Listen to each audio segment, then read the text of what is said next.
vamos a ir empezando. En primer lugar, daros las gracias a todos por asistir a esta jornada titulada Nuevos contratos formativos y certificados de profesionalidad. Daros las gracias por venir hoy hasta aquí un día... ¿No se oye bien? Bueno, si lo importante lo van a decir ellos. ¿Ahora? Sí. Vale, pongo y ahora sí lo voy a colocar. Nada, comentaba que daros las gracias en primer lugar por haber venido a la jornada técnica titulada Nuevos contratos formativos y certificados de profesionalidad. Daros las gracias hoy especialmente por ser un día tan lluvioso y complicado. Me imagino habrá sido complicado llegar hasta aquí. Os presento a los ponentes que tenemos esta tarde, al señor don Mariano San Pedro Corral, magistrado de la Sala Cuarta del Tribunal Supremo, profesor de Derecho Internacional, de Seguridad Social, de Derecho del Trabajo y de Derecho Civil en distintas universidades y colegios universitarios. Y a doña Lucía Acuña Paredes, secretaria general de ANCED. Agradecerle a ella la colaboración en esta jornada.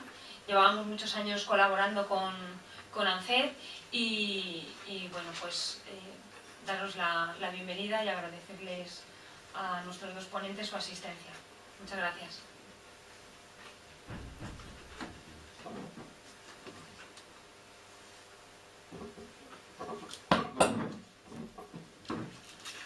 Buenas tardes.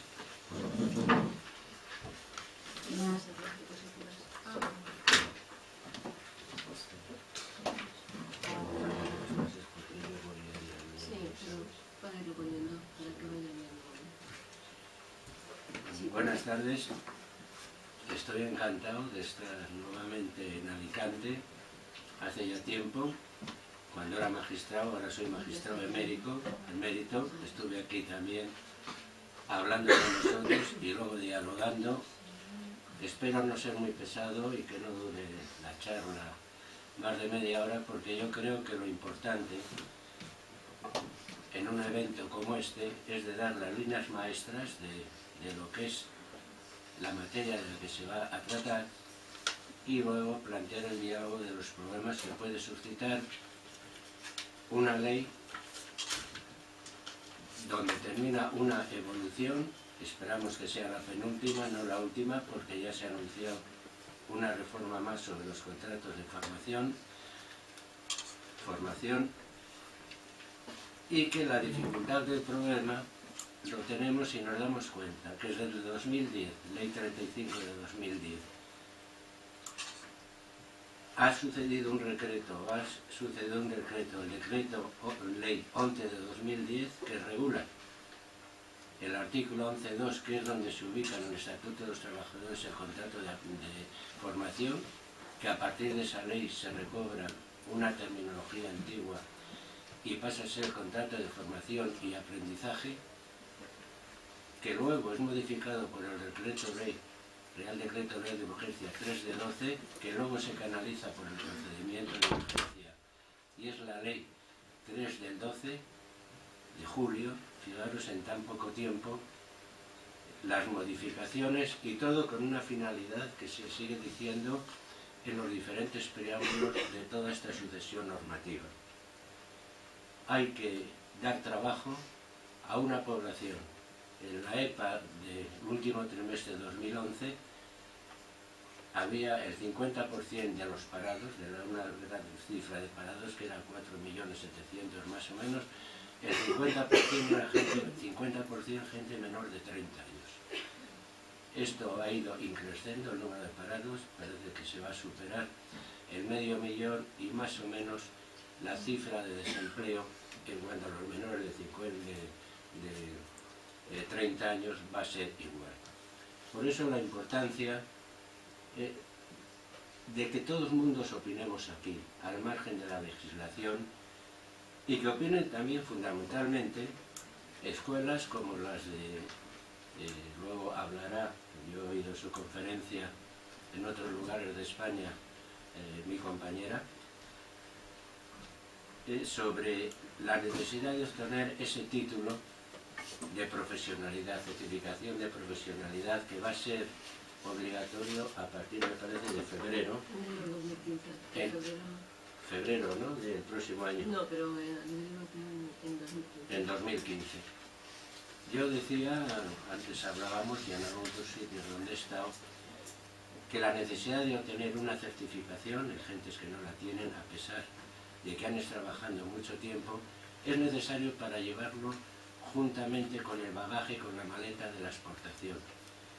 Hablaba de un célebre pintor también antequerano, Cristóbal Toral, quizá algunos habéis oído hablar de él, ganó un premio en la Bienal de 1972 en Brasil, que describía la España de aquella época con una serie de maletas, 20-30 maletas nada más de cartón medio roídas, y delante unos trabajadores con cara de angustiados y mesérrimos buscando trabajo para Europa, pero sin titulación oficial ninguna que les acompañara. De aquí la importancia que está promoviendo actualmente ANCED, la única asociación de enseñanza a distancia de carácter nacional que tenemos en España, para ver los medios, cómo conseguir esta certificación oficial. ANCED, luego oiréis a doña Lucía, está ocupada y preocupada por esto, incluso está dirigiendo ya una serie de consultas a la Asociación Nacional de Centros de Learning, a la Asociación General de Ordenación Normativa del Ministerio de Empleo, para aclarar preguntas o aclarar normativas que todavía no son muy claras.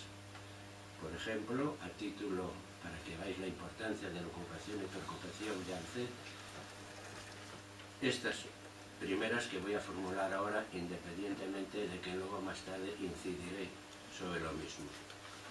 De antemano digo que yo estoy de acuerdo, era una de las interrogantes que traía en mi conferencia, con la solución que da la Subvención General de Ordenación Normativa. Me diré, son de lo normal que los diferentes poderes del Estado estén de acuerdo. Yo os digo que no, incluso la propia Administración, con cautela, dice, esa es mi interpretación, puede ser que no sea la válida, pues que nuestra función no es la de jurisdiccional, de interpretación de la norma, sino de orientar al ciudadano por dónde debe dirigirse. Bien, pues una de las preguntas que dirige ANCED a la subdirección que acabo de decir es si se mantiene el número máximo de contratos a celebrar en función de la plantilla de la empresa o bien queda eliminado. Anteriormente, al Real Decreto 11/2010, estaba limitado en relación con la plantilla el número de contratos de formación, hasta entonces, a partir de esa ley, formación y arbitraje, que se podía celebrar. Hoy día la ley no dice nada, el artículo 11.2 modificado no establece ninguna eliminación. Esto quiere decir que esa eliminación ha sido ya derogada por la propia ley. Otra modificación que aclara esta pregunta es, anteriormente al Real Decreto 11/2011, dirección que sigue el Real Decreto Ley 3/12 y la Ley 3/2012, una empresa únicamente podía celebrar con un trabajador que reuniera los requisitos y condiciones establecidos por la ley un contrato de arbitraje. Entonces, una de las preguntas que dirige ANCED a la subdirección es si esto ha sido derogada, la ley no dice nada sobre esto expresamente por la nueva ley, o no ha sido derogado. Pues lo mismo que dije antes, aquí la ley sí dice algo más, y dice que esa prohibición de celebrar contratos en la empresa de aprendizaje, de formación y aprendizaje, ahora es en relación con el objeto del contrato, de tal manera que cambiando el objeto del contrato, es decir, con una nueva actividad laboral, cabe celebrar siempre que estén dentro de los demás requisitos condicionantes del contrato de formación y aprendizaje, se pueden celebrar más, a lo mejor 2, 3 y 4. Es decir, la única limitación es el objeto o la actividad objeto del contrato. Uno puede tener 5 o 6 especializaciones diferentes y celebrar en la misma empresa. Esto puede correr un peligro. naturalmente, que se sucedan indefinidamente contratos temporales, sobre todo hoy día que se busca la especialización y no la generalización tipo de renacimiento, pero es así. La última, que me acaba de dar doña Lucía, yo no la tenía, de las preguntas, es si un trabajador autónomo puede celebrar un contrato de formación y aprendizaje con un hijo suyo, y si una vez acabado este contrato puede percibir el desempleo. Naturalmente, si se dan, para abreviar, independientemente de lo que luego surja en el diálogo, la contestación es que sí. Es decir, si hay un contrato de un autónomo con un hijo suyo, si este contrato reúne todas las características de contrato laboral del Estatuto de los Trabajadores, se puede celebrar un contrato de aprendizaje, puesto que la nueva ley no lo prohíbe. Dicho esto, vamos a entrar ahora en los requisitos del contrato de aprendizaje. En cuanto a la edad, la Ley 3 de 2012, digo que es la última, les he hablado cómo empieza en el 2011 incluso la nueva denominación de contrato de formación y arbitraje, se modifica por el decreto de ley de urgencia 3 del 12 de febrero. Esto desemboca en la Ley 312 a través de un procedimiento de urgencia. Establecen el límite máximo de 25 años. Esto lo dice claramente el artículo 11.12. No voy a dar muchas referencias, pero sabéis que siempre me refiero al artículo 11.2. ¿Qué acontece? Bueno, todas estas leyes que están surgiendo últimamente realmente les falta sistemática, porque si ustedes leen el artículo 11.2, el apartado A, habla de la edad máxima 25 años. Sin embargo, si van a la disposición transitoria novena, en su apartado primero, dice que se permite también hasta los 30 años, siempre que el nivel del empleo no supere el 15%. Esto es una falacia, porque lo normal es, si hay una norma, la excepción que venga inmediatamente después de la norma, pero no tenga uno que ir a la ley y luego a una disposición transitoria para decir que esos 25 años son 30 años realmente. Son 30 años, fíjense, estamos en un desempleo, ustedes saben igual que yo, ¿cuándo llegaremos a un desempleo del 15%? Que es el momento que la ley no habilita para celebrar estos contratos hasta los 30 años. La propia ley excluye estas edades a los incapacitados, colectivos en situación de exclusión o contratos en el marco de programas de empleo y formación. En cuanto a la duración del contrato, aquí parece que la ley ya no acude a las transitorias, sino que la propia norma establece la excepción. La duración del contrato será de 1 año y máxima de 3 años de este contrato. Caben, respetando el máximo de 3 años, distintas duraciones en función de las necesidades organizativas de la empresa, sin que la mínima puede bajar de 6 meses. Luego tenemos 1 año y máximo 3. Caben que por convenio colectivo se establezca dentro de estos dos límites, a excepción del límite mínimo que se puede rebajar a 6 meses. Se dice por necesidades organizativas de la empresa. El anterior Real Decreto Ley decía necesidades organizativas de la empresa, pero también del trabajador.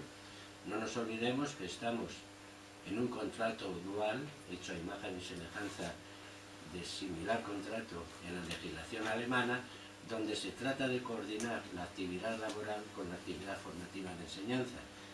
Y por lo tanto, igual que se contaron las necesidades organizativas o competitivas de la empresa, debiera también mirarse las necesidades de formación y de aprendizaje. No es así, y esto es de criticar. Es posible la prórroga, es decir, figúrense un contrato que se celebra, porque está habilitado aquí, se ha establecido en 6 meses, pero la duración máxima es 3 años. Caben 2 prórrogas siempre con el límite máximo de 3 años, expresas para el aumento de... En cuanto a los efectos de la extinción del contrato, Esto es ya lo que les decía anteriormente, que así ha sido modificado.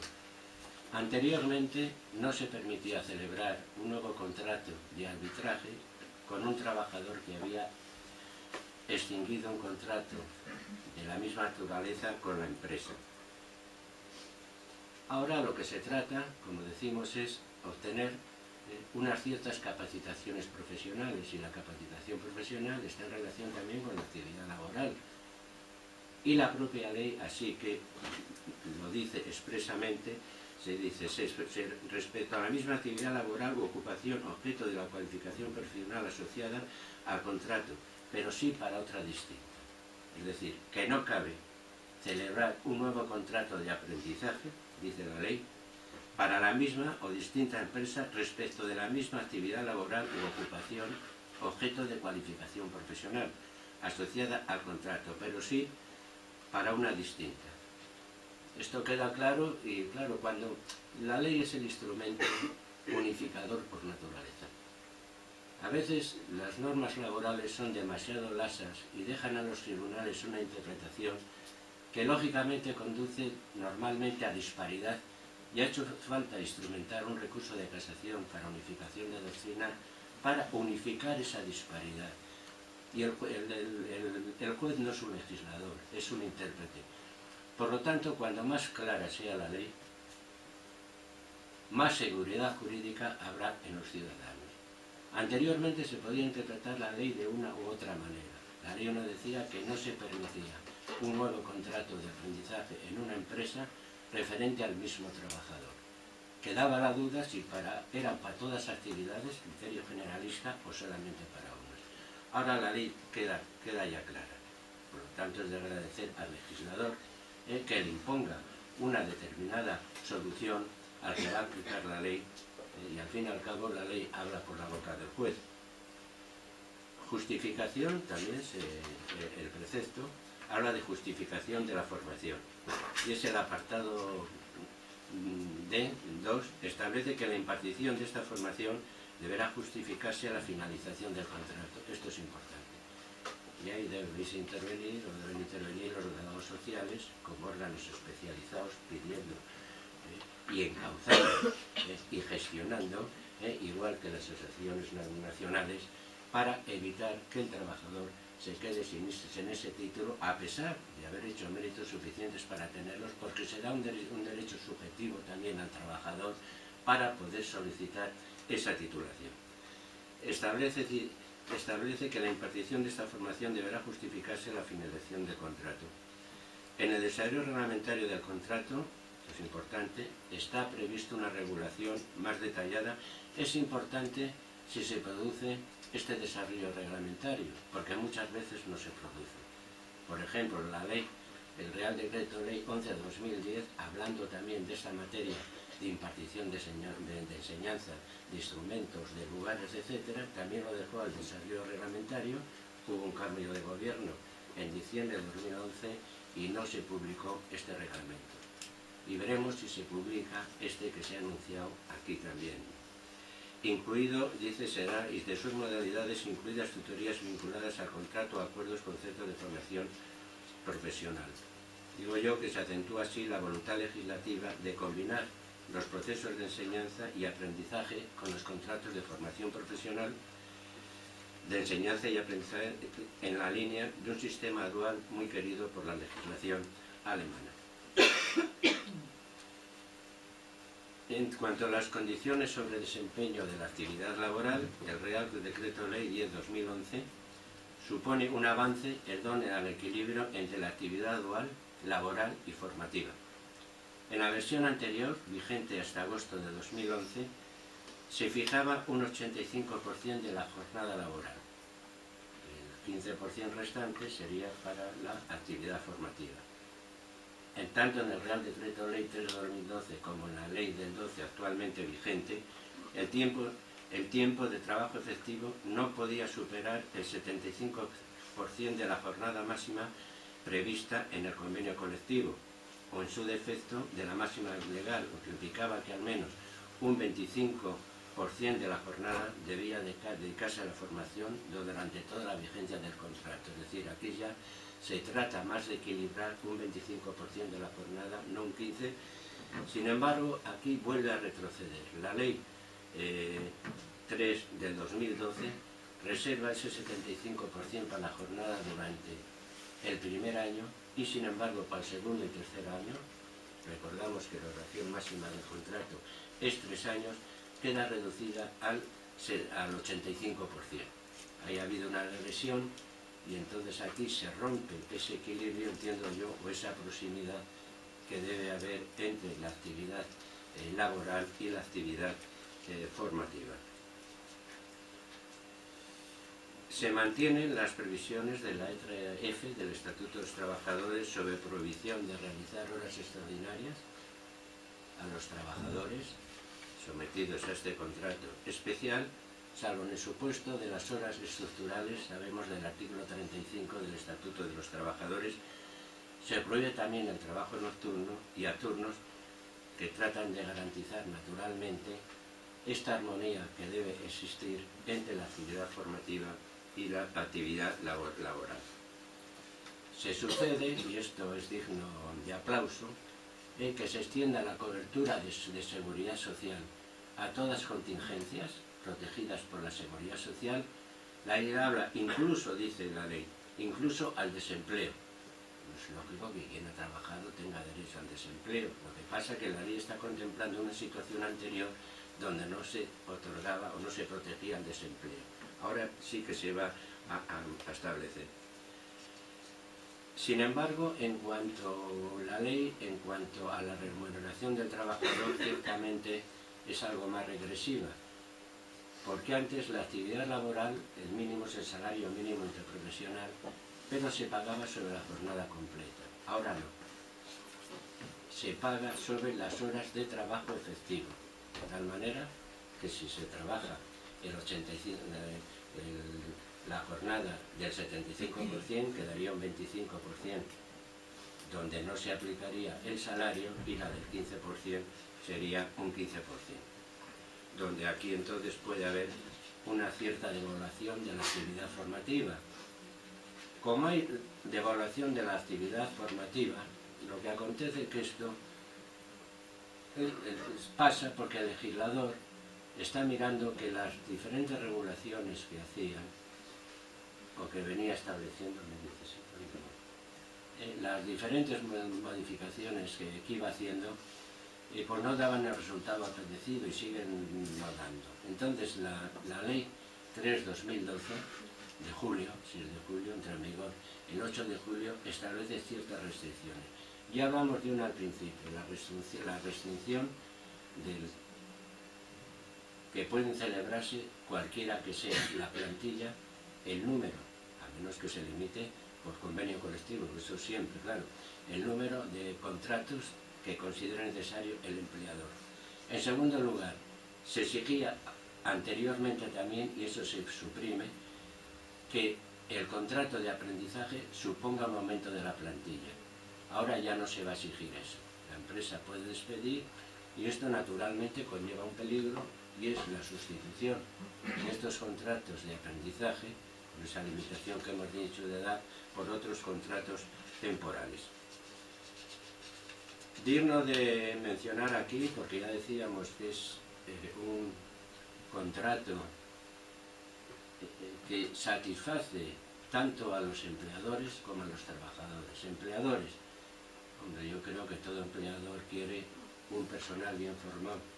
Si además le cuesta poco dinero y si además puede compaginar esa actividad laboral con la de enseñanza, y al empleador, porque tiene la protección de todas las contingencias de seguridad social. El empleador no paga ninguna de las cuotas de seguridad social si se trata de empresas de menos de un número determinado de trabajadores que dice la ley. Tienen aquí un... Eso es el cuadro, ¿no? Y además la empresa tiene una doble bonificación. Una doble bonificación que es tanto en el momento de hacer el contrato, el otorgamiento del contrato, ya hemos dicho que está exento del pago de todas las contribuciones, incluso la común, es decir, la de formación profesional, la de desempleo, todas, está exento. El empleador, cuando la empresa, no recuerdo ahora exactamente, si está por aquí, si luego viene, se lo diré, con más seguridad, empresa del 100% si es inferior a 250 trabajadores y si el 75% si es igual o superior. Es decir, empresa de menos de 250 trabajadores no paga las cuotas a la Seguridad Social. Eso en cuanto al primer momento. Y en cuanto al segundo momento, es la conversión de la formación en contrato indefinido. Entonces tiene una subvención de 1.500 euros, si se trata de hombres, y de 1.800 euros si trata de la mujer. Esto en la carpetilla que le han dado por ahí, como digo, el ANCE siempre ocupado y preocupado por estos problemas, pues les ha hecho, supone, en cuanto a cuotas de seguridad social, un ahorro porcentual de un 95,18. Y en cuanto a la transformación de contrato indefinido, lo que les acabo de decir, porque eso ya es una entrega en mano. La importancia de estas bonificaciones y de estas indemnizaciones es clara si se entiende que la ley de 35/2100 era contraria a esta parte de bonificaciones. Y era contraria porque se había extendido tanto el contrato indefinido en cuanto a los sujetos que podían hacer, que próximamente la Generalidad había borrado ya el estímulo. Y no obstante, se mantienen en la ley 35/2010 y en todas posteriores estas bonificaciones. La financiación de la actividad formativa viene en las disposiciones transitorias 7ª y 8ª del Real Decreto Ley 2012. Regulan la actividad formativa y su financiación en tanto se puede el reglamento, a que alude el artículo 11 con la singularidad que se distingue una doble regulación. Una para los contratos celebrados desde el 31 de agosto hasta la entrada en vigor de la Ley 3/2012 y otro posterior. En realidad, ya no es por qué se hacen estas distinciones y subdistinciones, la regulación es casi la misma, se da una cantidad al empleador para sufragar la financiación de esa actividad formativa, que varía según sea a distancia o según sea a presencia, se dice cómo lo puede cobrar, naturalmente en el mes siguiente que lo ha pagado, lo deduce en la Seguridad Social. Y hay una cosa únicamente que a mí me ofrece una cierta duda en cuanto a los contratos que se vayan a celebrar, en cuanto a las rotaciones, mejor dicho, después de esta ley de 3/2012. Porque dice, en el supuesto de contratos celebrados antes del 13 de febrero de 2012, que es cuando entra en vigor el Real Decreto Ley 312, se dice que tal solución se aplica en los 12 meses siguientes a la entrada en vigor del Decreto Ley 3012. Y se dice también que la realización de la actividad formativa puede ser autorizada por un servicio público de la autonomía y se añada o por un servicio público de empleo estatal.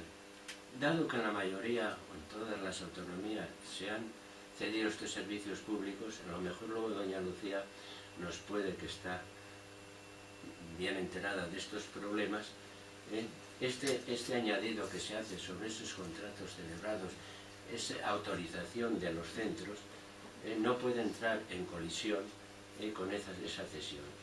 Y esto viene en la disposición transitoria 9ª. La importancia que se da al derecho de formación no solamente es a esta edad, decimos, entre 16 y 30 años que está comprendido el contrato de aprendizaje. En el artículo 33 se establece también otro derecho a la formación, como derecho autónomo, propio, individual, y cuyo ejercicio se puede acumular durante 5 años. Es el artículo 23.3 del Estatuto de Trabajadores. El diseño y planificación de la subsistencia de formación profesional para el empleo, esta última que digo, ya he salido del contrato de formación para ir a la generalidad del trabajador, que está dentro de una empresa, y por lo que llamo de subsistencia o su sistema de formación profesional, se dice que se organizará y que serán interlocutores las organizaciones representativas del sector. Antes no eran solamente las organizaciones representativas del sector, eran también las empresas que se dedicaban a dar esta enseñanza. Precisamente aquí ya sí que quisiera hacer mención, con esto voy a acabar para dar lugar luego a que doña Lucía diserte y posteriormente el diálogo, que a mí no sé lo que parecerá a ustedes, pero el proverbio ese de zapatero a tus zapatos creo que se debía aplicar aquí también. La empresa tiene un objeto que es estar en el mercado, produciendo materiales, obteniendo un lucro, pagando salarios, pero la actividad formativa la puede hacer desviar de esta finalidad fundamental de la empresa. Hoy día, sobre todo, que se trata de descentralizar la propia empresa de la actividad principal para salir a través de otras organizaciones. Y aquí, sin embargo, la ley, no sé qué razones habrá tenido, dice que esa actividad formativa la podrán dar las empresas a partir de ahora. No sé lo que dirá luego doña Lucía, pero a mí me parece que sería mejor continuar con la actividad anterior y donde los intercultores y gestores, como son los graduados sociales, empresas como ANCED, que tiene una situación privilegiada en el mundo laboral, están siempre en el punto medio entre trabajador y empresario y con pleno, siempre ocupados y preocupados por la cosa, pues tuvieran más implantación y no que se diera hacia las empresas también la posibilidad de formación. Pero el caso es que ahí está. Veremos lo que dice el reglamento, porque queda todavía por saber qué instrumentos les exigirá el legislador, la administración pública a esa empresa, dónde serán los lugares de práctica de esa formación, cómo actuarán examinandos y en dónde se constituirán esas sedes, un etcétera, que solamente el reglamento posterior nos lo podrá decir.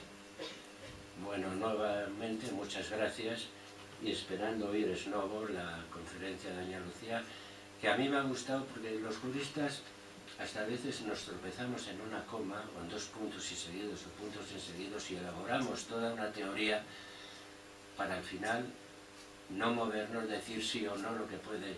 Sin embargo, ese mundo para llegar, ese mundo de hablar con las empresas, ese mundo de decir la empresa tiene que hacer esto y hay estos centros de enseñanza, esas cosas que no se aprenden en los libros, yo creo que es lo que me gustó de doña Lucía cuando leí unas conferencias el otro día en Málaga y en Cádiz. Gracias nuevamente y Lucía, te doy el paso. Muy buenas tardes. Bueno, antes que nada quería agradecer al presidente y a la Junta que nos hayan invitado a estar aquí, a la gerente del colegio por su amabilidad y por supuesto a todos ustedes. Algunos ya nos conocemos y sinceramente es un placer estar aquí en Alicante otra vez. Hace mucho que no había estado aquí. Bueno, pues vamos a continuar un poco después de la exposición del señor San Pedro, que nos ha acogido todas las normas legales que a veces uno se pierde, es verdad. No nos queda más remedio que estar con ellas trabajando constantemente, pero la verdad es que son un poquito, digamos, farragosas, pero hay que trabajar con ellas en la mano. Vamos a comentar un poco el tema de los contratos, ya no de los contratos, sino de los certificados de profesionalidad, que en este caso van ligados al contrato en formación. Esa es la gran novedad, la inmensa novedad de esta ley del 3 del 2012. Y a mí me parece que es la más importante. Nosotros venimos dando formación, creo que nos conocen por lo menos los colegiados más mayores, los que son más jóvenes a lo mejor menos, pero venimos dando formación desde el año 86 en los diferentes contratos formativos y de aprendizaje que se han ido publicando. Pero hay una cosa importante, en los contratos estos no había, la formación no conducía a nada, es decir, el trabajador se ponía a trabajar porque no quería seguir estudiando, porque odiaba la geografía, la historia y lo que fuera, y le ponían a trabajar, él encantado con el trabajo porque cobraba y estaba trabajando, pero la formación que se les daba no les conducía a nada. Podía ser muy buena, podía ser teóricamente una maravilla, pero no conducía a ninguna titulación, y al alumno de alguna manera esto le desmotivaba bastante. Precisamente ahora se ha rectificado eso. Es decir, con la reforma de febrero, eso ha quedado cambiado totalmente. La formación que se les da a los contratados en formación conduce a la titulación denominada certificado de profesionalidad. Y veremos ahora a ver, nosotros estábamos dudando si dar la parte de los certificados antes que los contratos, a veces lo hemos hecho, pero como en el programa del colegio estaba primero la parte de los contratos, hemos querido respetarlo y por eso ha estado el señor San Pedro antes que explicar esto. No sé si a lo mejor teníamos que haberlos hecho al revés, o ustedes juzgarán. Vamos a empezar con lo que es un certificado de profesionalidad y de dónde dimana, porque es muy importante. Y la razón por la que ANCED ha previsto informar de todo esto a los graduados sociales, primero, porque ANCED siempre ha estado a la mano de los graduados sociales, insisto, desde el año 86, no es de ahora.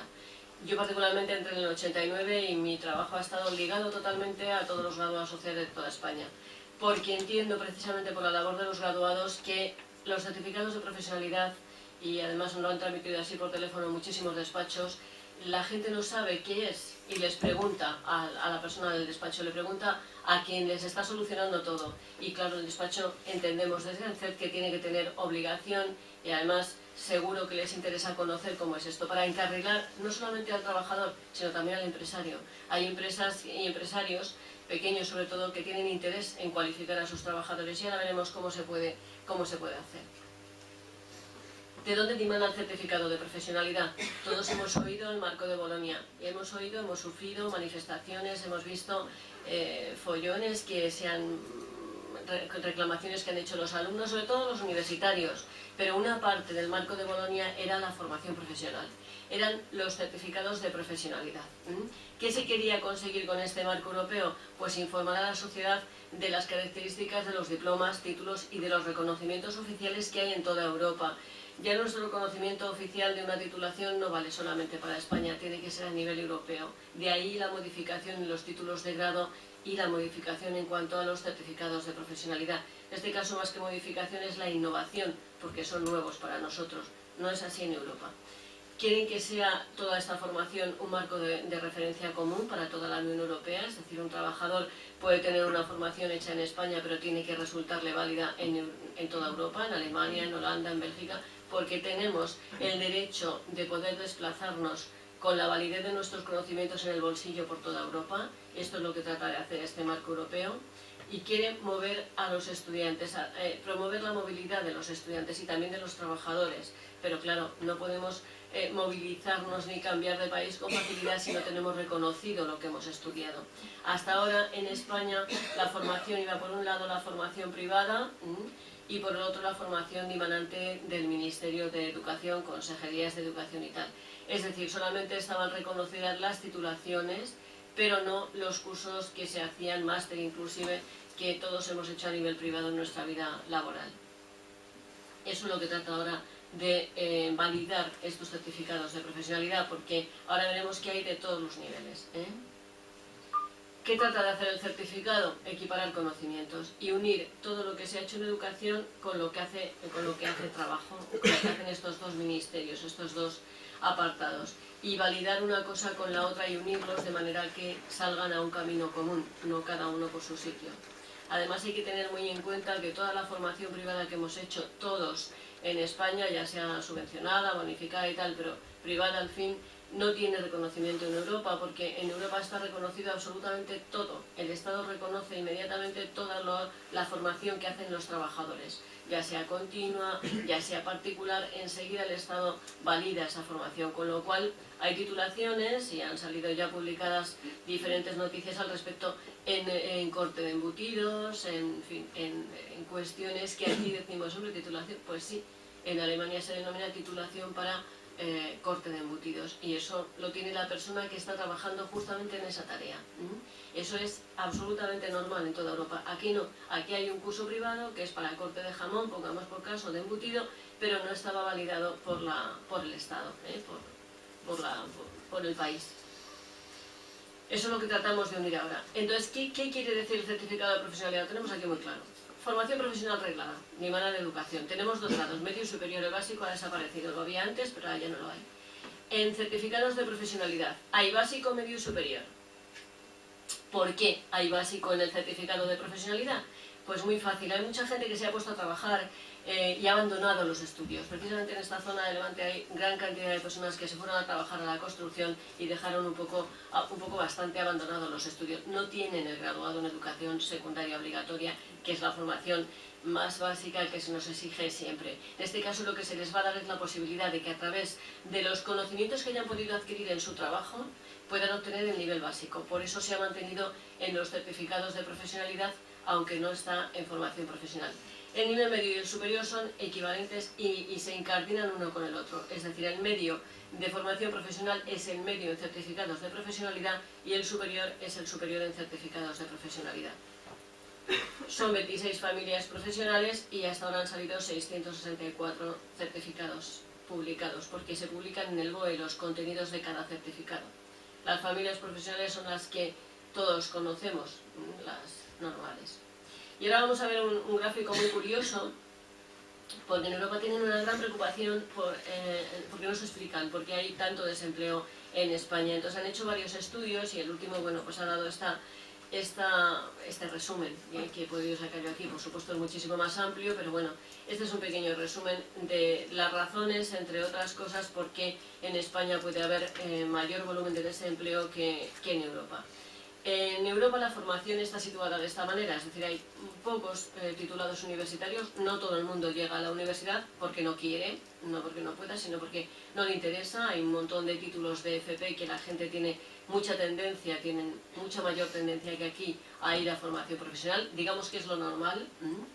En universitarios, insisto, hay menos que puede haber aquí en España. En formación profesional es el bloque más grande, hay muchísimas personas, es lo normal. La gente va encarrilada desde que termina la formación básica a la FP, a no ser que quieran llegar a la universidad, que no son los más. Y luego muy poquita gente, muy pocas personas que no tienen la formación básica obligatoria. Realmente suelen ser inmigrantes, la mayoría de ellos, personas que han cambiado de país y tal, porque normalmente todo el mundo la formación básica la tiene admitida como lo normal en Europa, como es así. Y ahora vamos a ver la situación que tenemos en España. Vemos que tenemos un volumen de titulados universitarios realmente grande. ¿Qué pasa? Que ese volumen de titulados universitarios el mercado laboral español no lo puede absorber. Es decir, no necesita, tal y como está el mercado actual, tantos universitarios titulados. Sin embargo, tenemos muy poquita formación profesional, muy pocas personas formadas a nivel de FP y como se ve aquí, es una especie de rombo que realmente deja muy pocas personas en este nicho. Y muchas personas que no tienen la formación básica obligatoria terminada. Tenemos mucho volumen de personas que no tienen esta formación finalizada. Esta es nuestra gran diferencia, es que es prácticamente lo contrario de lo que ocurre en Europa. Y ahora vamos a continuar con lo que comentábamos antes. ¿Qué es un certificado de profesionalidad? Pues es la validación, es un instrumento de validación de los conocimientos adquiridos, destrezas adquiridas por el trabajador en formación reglada y en formación no reglada, en formación privada. Y lógicamente se une en la formación ligada al trabajo, se une a la práctica profesional, lo que da lugar a una titulación oficial. Tiene carácter oficial y validez en toda Europa, no solo en España, y será expedido por el Servicio Público de Empleo Estatal y también por el Servicio Público de las Comunidades Autónomas. Vuelvo a repetir que son 26 familias profesionales.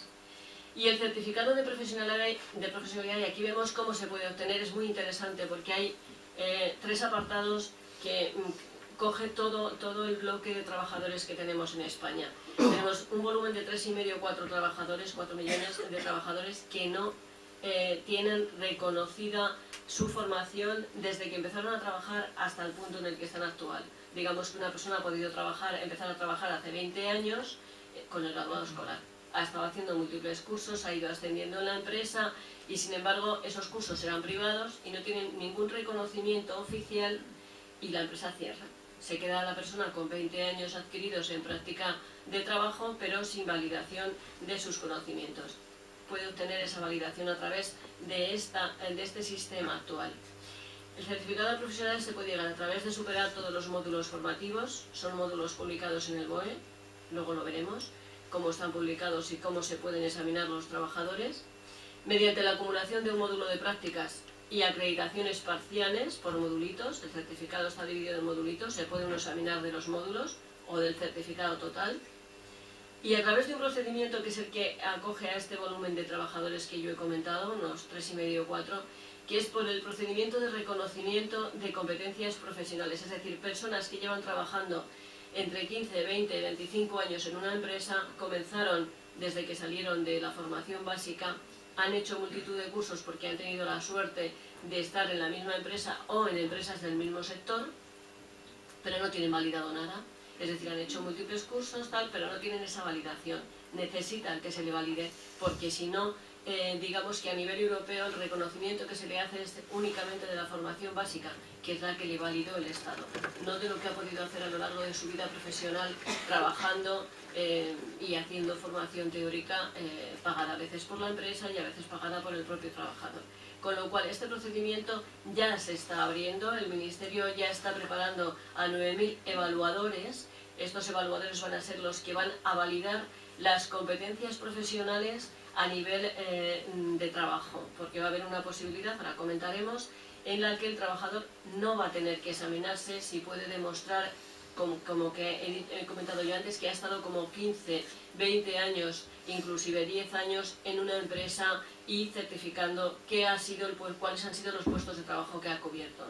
El evaluador va a validar eso, va a mirar si eso responde al tiempo en el que él ha estado en un puesto determinado de trabajo, y posiblemente no se les examine para nada, simplemente se les dé esa titulación con esa demostración. De ahí el proceso de evaluación. Se van a expedir a quien lo solicite. En principio lo que hay que hacer es que cuando una persona quiere obtener un certificado de profesionalidad, debe solicitarlo con los certificados correspondientes que acrediten que la ha estudiado o que ha trabajado en ese sector, de ese certificado que él pide. Y también porque las comunidades autónomas ya están sacando convocatorias para que los trabajadores que lo deseen se vayan presentando a examen en los diferentes sectores profesionales en los que se necesita validación: electricidad, sanitarios, que hay muchísimos, construcción, fontanería y todo esto, porque los certificados que antes daba industria ya han desaparecido, han quedado sustituidos por estos certificados de profesionalidad.